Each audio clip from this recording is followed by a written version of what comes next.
All right. So again, sort of the work we do in our lab is pretty much chasing where the next 5 bushels are coming from for wheat, right? How to sort of make wheat more profitable, right?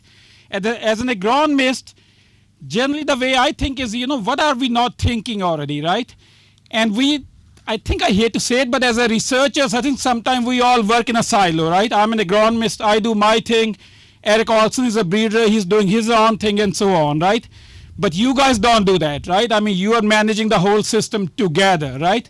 So that's pretty much all the information you will find on this handout, how we can maximize our yield potential. And that's going to give us improved profits, right? Without spending too much on the inputs. The prices for those are going through the roof, right? If I were to ask you, what is our most yield limiting factor for growing wheat in Michigan? What would be your answer? Rain. Rain. That's a good one. Anyone else? What else? There's plenty of that today. Sunlight even, right? Variety. So again, all of those factors come into play, right? I have been traveling the last few years, talking to folks out in Europe, because they do have pretty high wheat yields, right? Anyone want to take a guess? What's our wheat yield record now? World wheat yield record?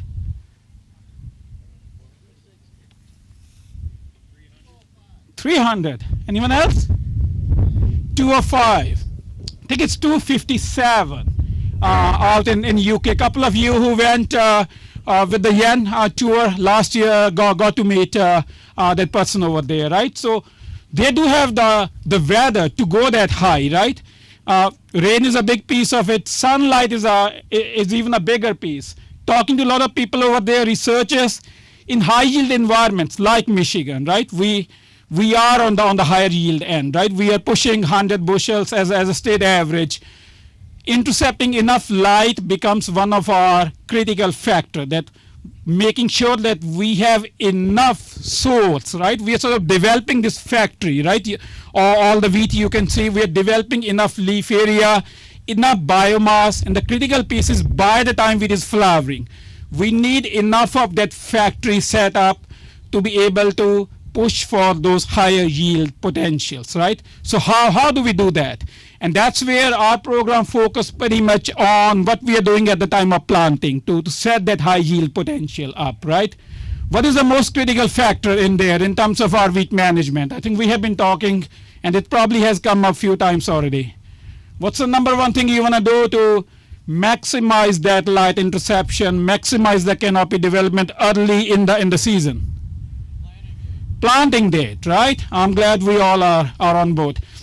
I have showed you data on that piece the last few years, right? Where I worked with Dennis to do this planting date study, and it showed real nice trends, that as long as we are planting in September, soon after the Haitian fly-free date, again, as a rule of thumb, Chris will tell you it's not a pest of, again, economic importance, but it's still a good rule of thumb to chase, right? As we are planting end of September, early October, I would say at the most by mid-October or so, we are still around 90% yield potential. After that, it's just a losing game, right?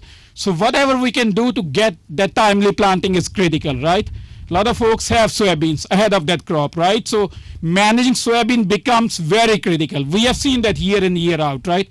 Again, weather is a big piece of that, right? But again, there are factors in our control, right? Making sure we are planting those fields that are ahead of wheat on time. We are not pushing too far on the maturities in those fields, so we can get it harvested on time, right? Folks have tried desiccation in soybeans. I know some of you do that in dry beans. Christy Sprague and I have done some work on that. The potential is there, but it's somewhat limited in our weather. Folks down south, if you go there, south of Kentucky, they use desiccation in soybeans year in, year out. But in our weather, the benefits are somewhat limited. Again, that's a further conversation, right? So again, those things, managing the preceding crop to get wheat planted on time is very, very critical, right? Then the next piece is seeding rate, right? As long as we are planting on time, I have shown you plenty of data that we don't need to push too far on that seeding rate, right? that we can maybe save some money by planting on time, not pushing on a higher seeding rate. And again, that's a win-win scenario, right? We have looked at all those data, and that's all part of this. The next one, again, what we are chasing, probably part of this trial, couple of others that we have been doing over the last year. A lot of people are involved in this work. Again, Dennis has been helping us, Eric Olson on the breeding side. I have a couple of grad students. They couldn't be here because they are doing other things here. We are still trying to finish some of our late corn and soybean plantings. I think they're somewhere over here today, getting that done. But again, planting methods is critical, right? Some folks have been using broadcasting to plant more area relatively quickly, right? That does work out. I've shown you data that compared to drill, it's no worse. And I was surprised by that, but we have plenty of data showing that. But it's not pushing the needle, right? If we want to do that, again, there's a lot of information on this handout where, again, we have been chasing this idea of going into narrow row spacing, and you can see over here. Anyone want to take a guess? What's the row spacing on these plots?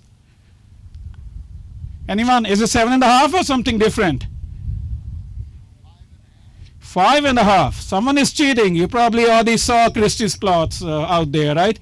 So yeah, we are working with Christie as well on this. You can see there's a drill sitting back by the shed that we recently purchased with, again, funding support from you all via Michigan Wheat Program. So really appreciate that help. So we are again chasing this idea of planting narrow and changing the varieties or changing other parts of the system that will give us yield benefit, right? If you see the front end of your handout, you can see again that cartoon towards the bottom. That's what we are doing right now, right? We have been stuck with, again, using these seed drills, which do a fine job, right? But again, we are stuck with that 7.5-inch row spacing, and then we don't get a really good depth control on them. And forget about singulation, right? Seed to seed spacing. We do not get that either. We have the technology, right? We all use that for corn and beans. Why not for small grains, right? So that's what we have been chasing. You can see a lot of data showing the benefit there, right? I think the two factors work in combination. But again, talking to folks out in Europe, I used to think narrow row spacing is more critical than that precision seed placement. But I think I was underestimating that. There was some work out of Australia where they are chasing something similar. They were calling it a hexagonal planting. So pretty much, again, it's sort of equidistance, right? If you're a plant, you don't want just couple of inches on within the row, and then you have 7 whatever inches between those rows, right? You're not maximizing the resource capture, especially sunlight that we are chasing in our high yielding environments. So again, that is the sort of the goal here. Always the catch is, do we have the equipment to do that? And again, the answer right now is we do not have precision systems to plant small grains, right? What's the main bottleneck you all think there? Why we don't have that? I have a couple of ideas, but I'm not so sure. Why is that not happening? Anyone? Yeah? What else? Seed rate, right? We are planting at such a high rate, right? We are planting corn, whatever, 30,000, beans are at 130, and wheat is at millions, right? 1 million or even 1.5 million or so. So the technology is there, but again, to scale it up, it takes more work and it takes more cost. Again, one thing I want you to take out of this, again, I think we need that. I don't know when that will happen. Maybe it's 2 years or 5 years, but again, talk to your equipment manufacturers. I think we have plenty of data showing the benefit. Again, work from other countries now, including Australia, is showing that, yeah, the precise seed placement, getting a good depth, as well as seed to seed spacing does pay off, right? And there's a cartoon again on the front page showing that you can cut down your seeding rates even more. You can even bring them down to less than a million, which again, I think there's one concept there. I don't know when we will get to that point, but hybrid wheat. Everyone has heard about that, right? Again, in future, some companies already have that, but that's where the seed cost will become even a bigger factor, right? So again, that is something to think about as we think into the future, all right? Any questions so far? I'm going to pivot to the sort of the back of the handout. Any questions, comments? Yes. You've been doing the research trials on row spacing and then between seed spacing and wheat for a while now. What have you found as far as what's optimal for those numbers? So yeah, the comment is about, again, what is the optimal spacing between rows and even between those seeds, right? So again, a lot of that information is on that handout. What we are finding out is that about 5 inches between the rows seems to work fine. And that again trends pretty nicely with what the European system is. They're generally about 4 to 5 inches as well, right? That's where we went after this drill because it's available commercially, and it is in 5.5, which is again close enough to what we were chasing, right? But that unit is still a drill, so it does not do a good job with the seed to seed spacing, right? Even the monosem air planters for wheat can't So yeah, so we do have a system. We do have a monosem system that we custom build, right? It has 2 gangs, and each gang, the units are spaced 10 inches, and you get like, you sort of, half them, and you get the 5-inch spacing. So we have that. Again, the challenge is, I think once you're above million seeds, it's pretty hard to get that good singulation. We are trying to look how low you can go, but you can see this cartoon right on this first image. About 1 million is plenty. And again, we are looking at, can we drop it down even more than that? I have a handout sitting there. I think that gives you about 2 inches between those individual seeds. So now you're getting to something, right? You have 5 inches between the rows, and you have about 2 inches within those rows, right? Now you're getting close to this equidistant spacing idea. And that's what we are pushing for. If you look at the European system, their seeding rates are even less than 500,000. So I think that might be too low for us in our environment. We don't have a long grain fill duration that they have, right?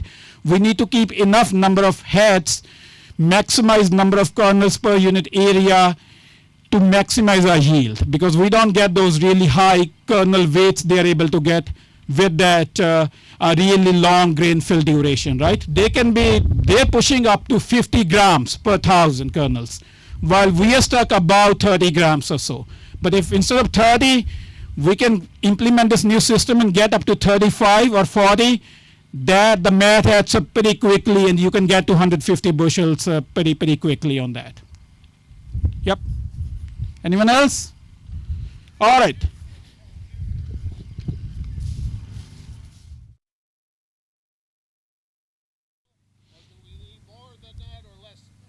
So yeah, the question is about what is the ideal head count we are chasing in these plots. The way I do the math, I'm trying to remember, I think typically we are chasing about 75 heads per square foot.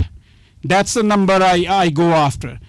If you do that, and then you have about 35 to 40 kernels per head, right? Because if you push too hard, your number of kernels per head goes down, right? You push for about 75 heads per square foot, about 35 kernels per head, and if you have about 35 grams kernel weight, you get 150 bushels.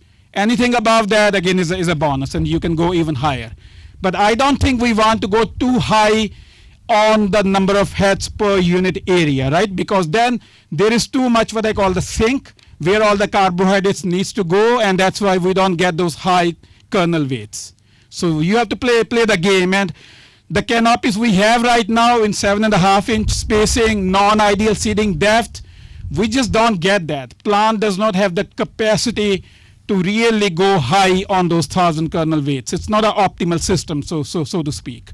In our environment, right? If you go to Kansas, and maybe that's part of the equation, Kansas has a lot of wheat acres, right? They probably drive what equipment manufacturers are going to do.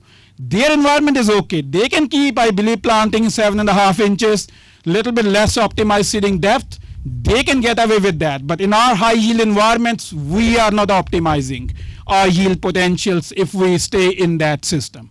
So we have to be pushing for these new advanced technologies to take advantage of the weather that we have, right? Someone talked about rain. Again, we are at the mercy of the rain at the end of the day, right? But if we're not setting it up, in good years, we are not pushing for those higher yields.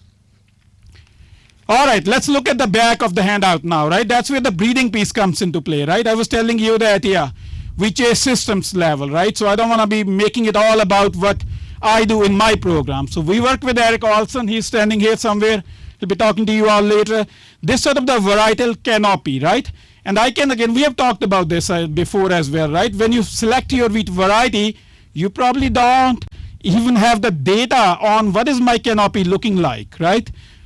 How can you make a decision on what type you want? In these plots that you're standing in front of, these all are what we call these upright types.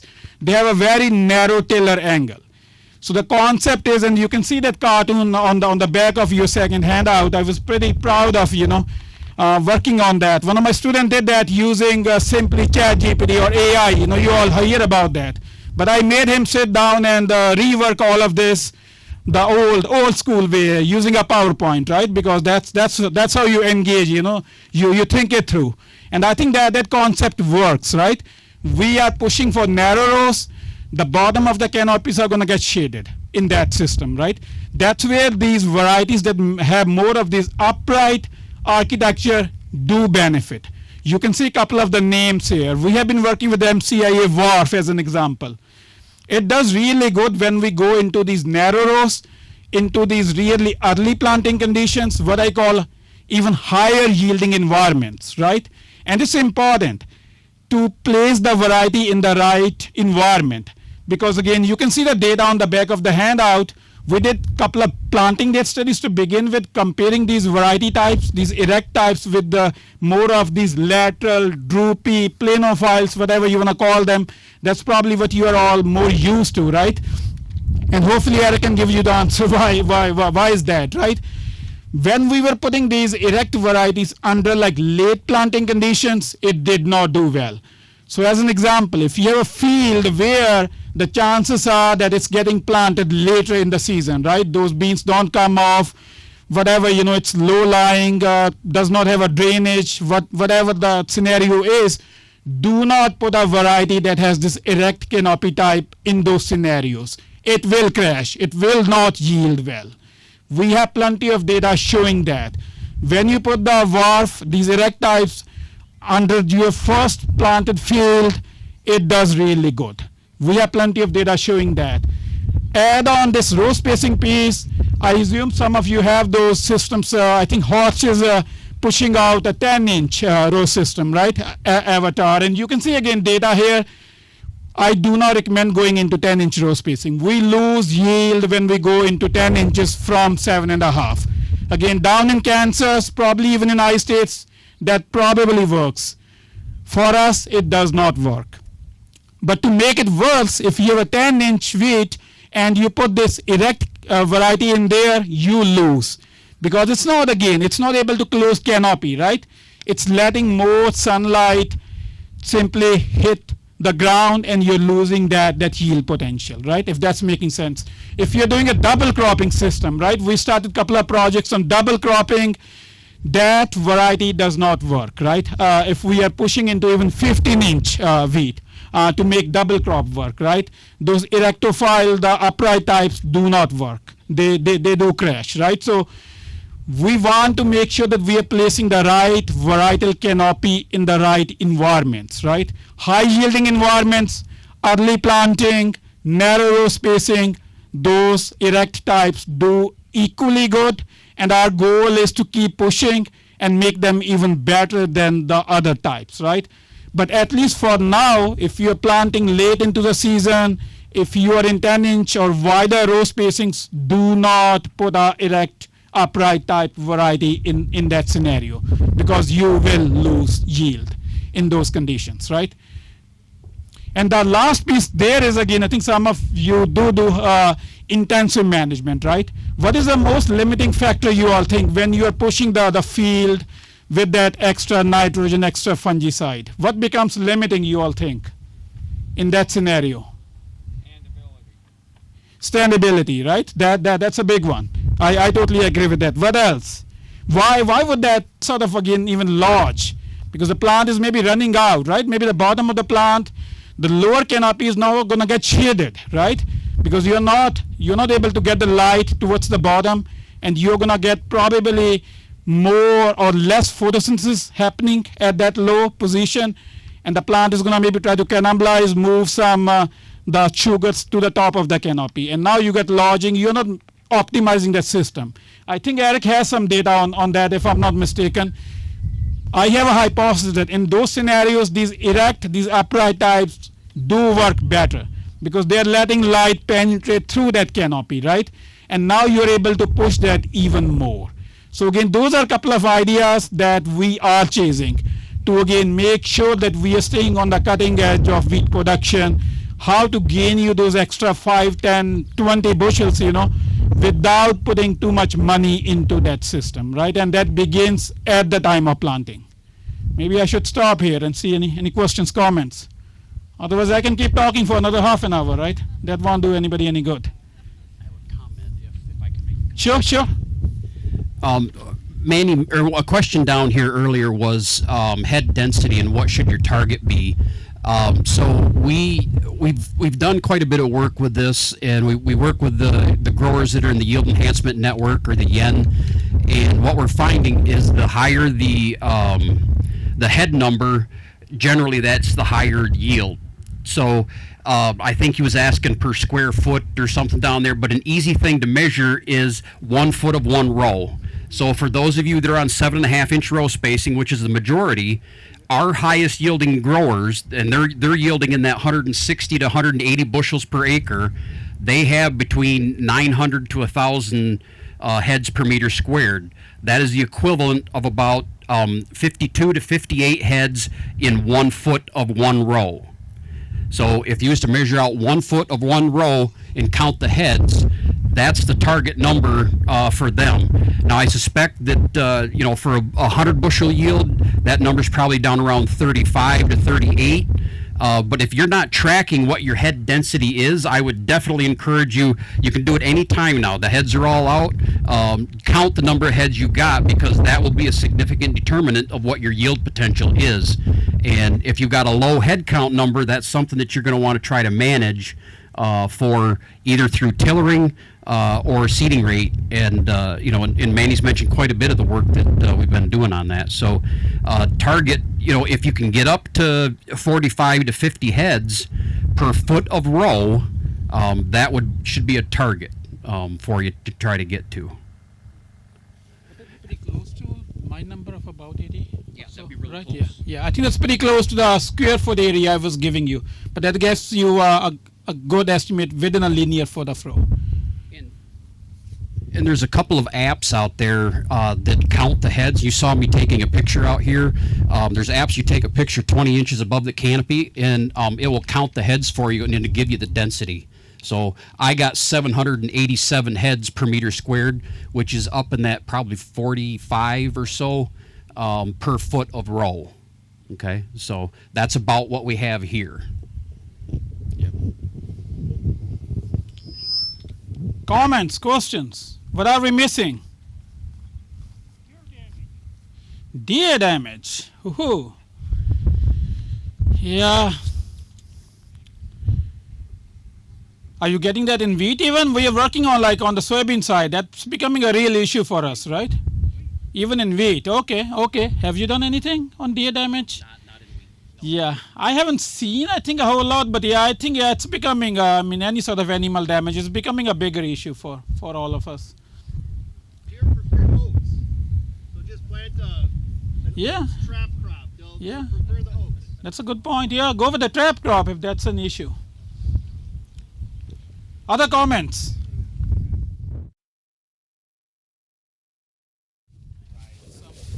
Anyone on this side? Another piece, I think probably Marty even talked about that, is again the grain quality, right? One of the benefit if we go with this precision seed placement is we get more uniform tillering, right? Because the seed is pretty much all the seeds are at the same spacing. So the tillering happens more uniformly and you get more uniform flowering at the end of the day. And we have some data showing that you do improve the efficiency of that fungicide application at flowering because you're hitting pretty much most of the heads at that flowering time. So there is a grain quality piece in this work as well, that you potentially can improve, especially in years with the bad fusarium head blight issues. I think we had a location where we cut our vomitoxin levels by up to 30% or so because we had that more uniform tillering when we went with that precision seed placement. So again, I think from that idea, a lot of people have asked me, what's a good starting point? To me, number one is still narrow row spacing. If we can figure out a way to go narrower, I think in our environment, similar to Northern Europe, that does work out, right? That's number one. Number two is figure out a way to get a better depth control on your system, because I think that helps with that uniform tillering, right?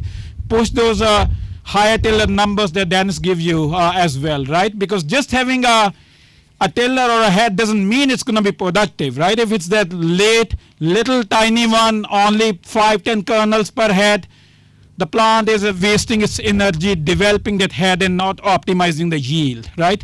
So getting that depth control does give you that benefit.